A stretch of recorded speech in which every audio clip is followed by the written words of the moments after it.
A primeira questão discutida pelos conselheiros da OAB relacionada ao processo judicial eletrônico foi uma grande vitória conquistada pelos advogados brasileiros.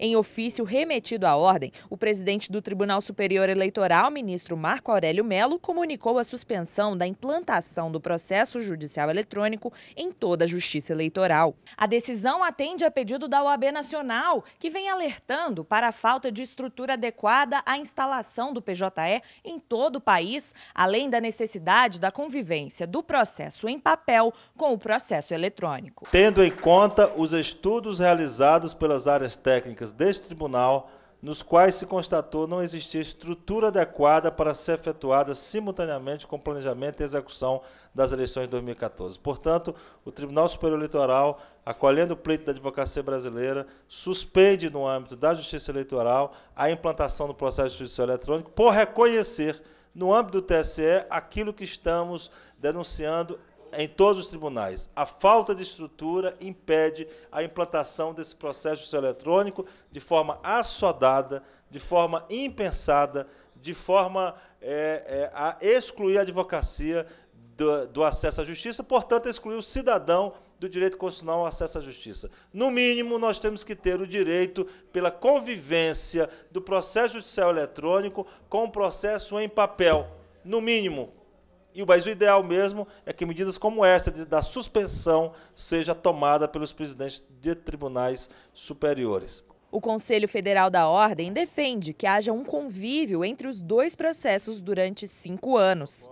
Qual é o grande pedido da OAB? É que haja convivência por 5 anos do processo eletrônico com o processo em papel. Este é o pedido.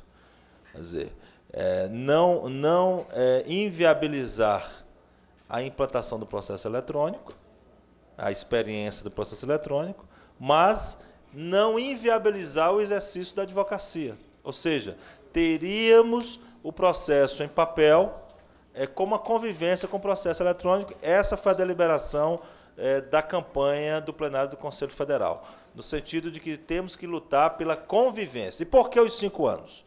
Porque é o marco temporal que o próprio CNJ, na resolução dele, estipulou para a implantação completa do processo eletrônico. Olha, se o próprio CNJ entende que 5 anos é o prazo para a implantação total do PJE, do processo eletrônico, que seja este o prazo também para a convivência dos dois sistemas, para que ocorra no processo judicial eletrônico algo semelhante ao ocorrido com o imposto de renda, em que durante muito tempo, me parece que 10 anos, conviveram os dois sistemas, a entrega eletrônica e a entrega em papel, até que a entrega eletrônica ficou tão mais confortável aos cidadãos que ninguém mais entregou em papel.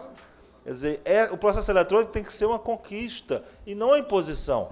Tem que ser algo que os advogados e a sociedade sejam conquistadas pelo benefício que ele trará, e não imposta. Os membros da entidade demonstraram preocupação com a forma como o PJE vem sendo tratado na justiça brasileira. O CNJ agora determina que 10% do PJE terá que ser instalado na Justiça Estadual. Se já é uma tragédia na Justiça do Trabalho, imagine a instalação em estados que não têm internet, que não têm absolutamente nada. O que nós pedimos, o que nós pleiteamos, o que nós exigimos a partir da manifestação dos advogados, que nós cobremos do CNJ a regra de transição. Tudo mais que o CNJ vem concedendo, aprimoramento do sistema, etc., etc., etc., é migalha. O fundamental é a regra de transição. Sem a regra de transição plena, sem a regra de transição por um período determinado, nós não teremos nada. Outra questão destacada durante a sessão plenária foi o fato dos processos do PJE não estarem sendo julgados pela 2ª turma do Tribunal Regional do Trabalho da 10ª Região. Na semana passada encerrou-se a correição no TRT da 10ª Região, feita pelo ministro corregedor do TST. E o TRT da 10ª Região tem 3 turmas. A 2ª turma não está julgando os processos do PJE com a alegação de que não tem a figura do revisor.